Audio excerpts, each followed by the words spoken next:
Do you see the mistake here? Have you ever spent hours hand quilting only to realise you'd sewn it all around a mistake? I spotted a mistake in my quilt after it was already quilted, and I fixed it the hardest way possible. This one right here, look, it should be, the point should be there to make a corner here. So I can't believe that I've done this. I've looked at this quilt a lot because it's featured in a couple of videos. So while I'm editing, I sew it a lot. And also this quilt, I did the big stitch quilting on. So I've looked at it quite a lot. So the thing is, there's so many little strips in here that close up, it's hard to see the pattern. This kind of mistake happens sometimes then. When you look at it through a camera, usually you notice that. And obviously I haven't noticed it. So now this is a big problem. So what do I do? So, you know, if it took me that long to notice it, I could just pretend it wasn't there and go on and give this quilt away. This is a donation quilt. But I'm just not happy with it. I don't want it to look like that. So let's look a bit closer and see if we can see how this happened. It's the whole top row seems to be in the wrong position. So it's possible that when I was sewing it together, somehow I moved this along. The other thing that could have happened is just this one particular block right here, I could have turned it around. So I think that quite often when I'm saying about making quilts, you know, I always stress how you have to really, between taking your block from the floor or your cutting mat, wherever you're doing it, to the sewing machine to keep them in the right order, to see where you are. And I think this one got turned around. So now I have to fix it. And this was one of those times when I just made everything harder than it needed to be. I think that if I just take out this one block and turn it around, that'll be a quick fix. The problem is I've already done the big stitch quilting on this, so I've also got to unpick my quilting in there. That's the first thing I'm going to do, and I think that's what I'm going to do. I'm going to unpick the one block. Okay, as soon as I pick this quilt up and put it over here to start unpicking it, I lost the square again because it's just close up. It's just really hard to pick out what you're doing. So I've laid it out again and I've just marked the square with a couple of pins there until I get started. Once I get started unpicking, I'll be able to tell which one it is. So the first thing I'm going to do is take out the big stitch hand quilting. I'm just going to use my little unpicker here and unpick this.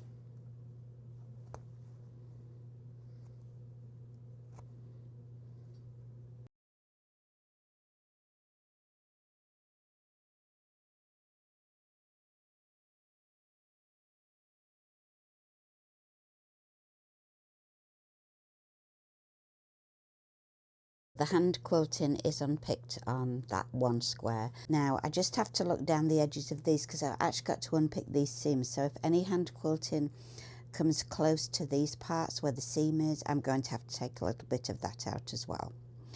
And that's the same all the way around these three sides.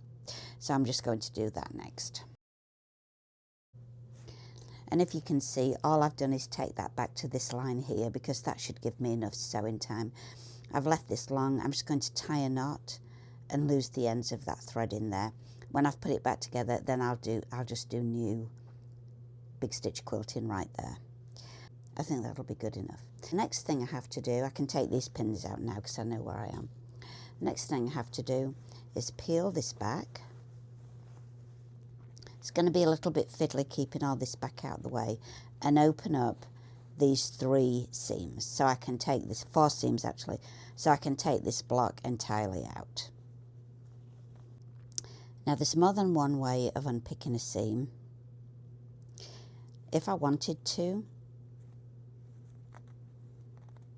I could get it started and then I could open it up, pull and just put my thread there, pull it apart.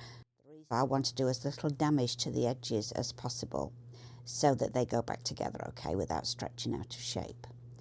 So this is the kindest way to the fabric, I guess, of taking these stitches out.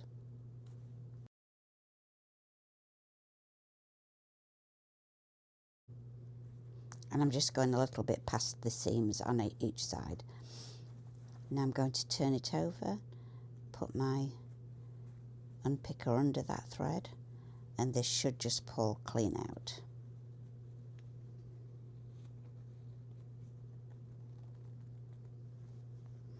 And I'll just cut that off.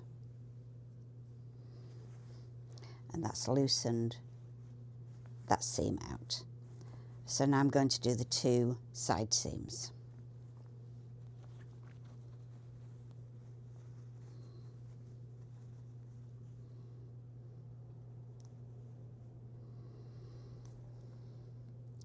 Then when I've done these 2, I'll do this seam along the bottom, and this will be totally free.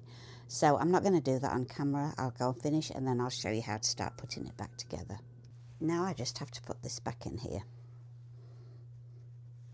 That's the way it's going to fit. So I'm just going to turn this down, because the last stitching line that I unpicked was this one here. And so now I'm going to go in reverse order. So the first one that I stitch back in place will be this one here. So I'm going to fold it down, and then I'm going to pin these edges together, and I'm still matching the edges of the blocks. Where this is sewn a little bit down here, I'm actually going to just unpick a couple more stitches to give me some little bit of room there.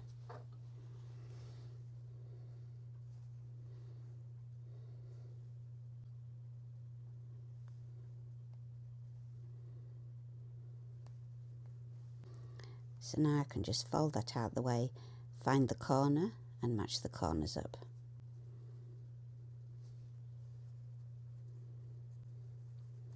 And the same on this side. Now I'm probably going to put more pins in here than I pin in when I'm making things normally.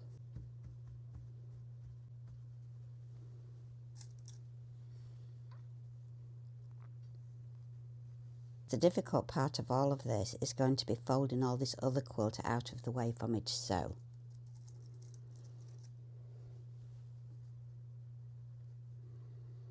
Alright, so I'm going to isolate this, fold everything else back under the out of the way, and then I'm going to sew along here.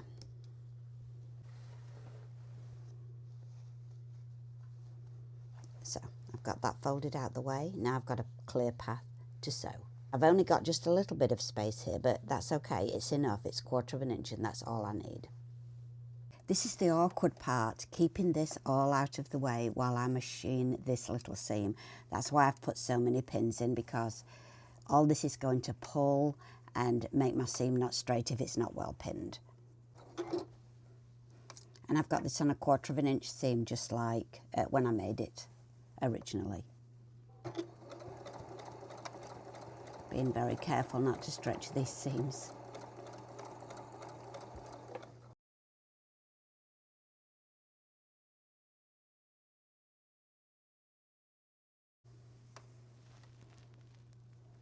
Okay, yeah, that went well. So now I'm just going to press this open. This is the seam that I've just done, and this is what I'm going to sew now. Now this one's going to be really fiddly. So I have to fold this one back, taking some of this with me, pin it down there, and the awkward bit is going to be when we get right down into this corner. So we'll pin it and we'll see how it goes.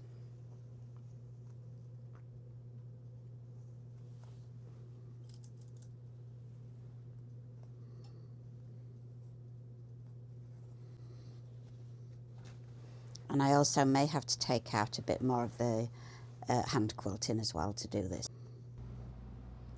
I thought I was being clever just taking out one block, but this is actually a total wrestling match with the quilt.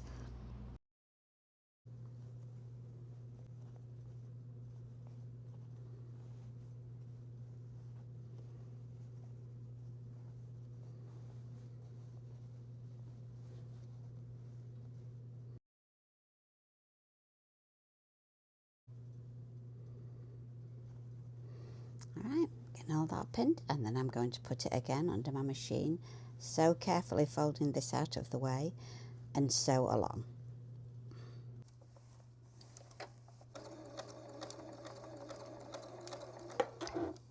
Gosh, this is so fiddly.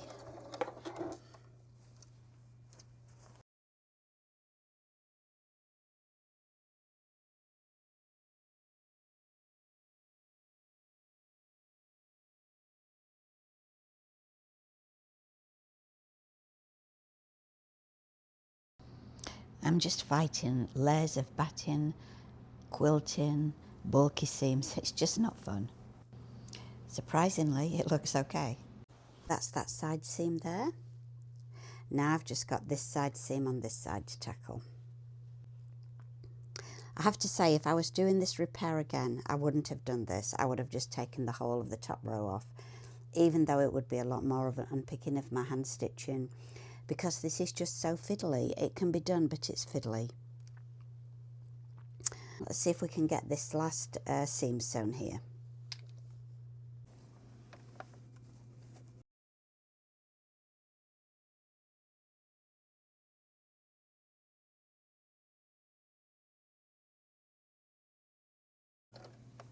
That seam is in there now. So now the only thing I have left to do is this bit across the top. This little piece will be the easiest piece of all. So I'm going to do that next. I'm just going to iron this seam that I've just done first. For this, all I'll have to do is put the binding down, so straight along that seam. This backing I'll just fold back easily. It really won't get in my way very much. I just want to make sure I pin it evenly along here. I'll just put a couple more pins in this, and then I'll put it under the sewing machine.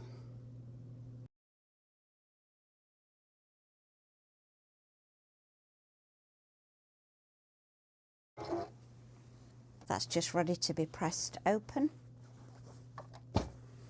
and I can go on and draw my stencil marks back on there and do the hand stitch quilting again.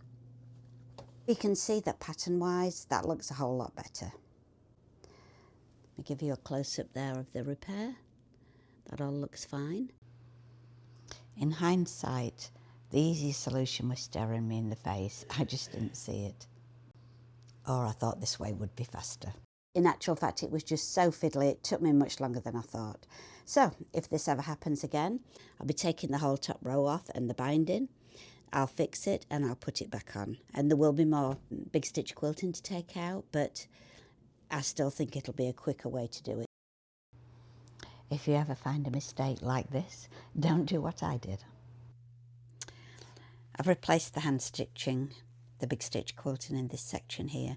Along here, I did have to take a little bit of this out to give myself room to work, and on the other side as well. So I've just marked that, put it back in. This quilt now, I just have a very small section of big stitch quilting to do around the border.